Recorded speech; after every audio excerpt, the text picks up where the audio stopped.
ओम श्री परमात्मने नमः। हरये नमः। श्री गुरुचरण कमलेभ्यो नमः। श्रीमद्भगवद गीता अथ प्रथमोऽध्यायः।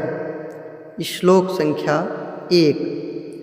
धृतराष्ट्र उवाच धर्मक्षेत्रे कुरुक्षेत्रे समवेतायुयुत्सवः मामकाः पाण्डवाश्चैव किमकुर्वत सञ्जय।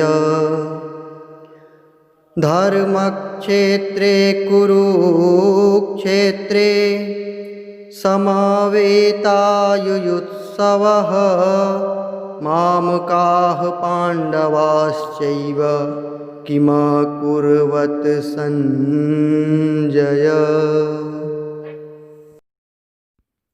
अर्थ।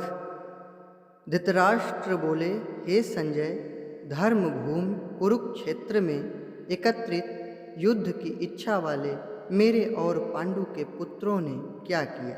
जय श्री राम।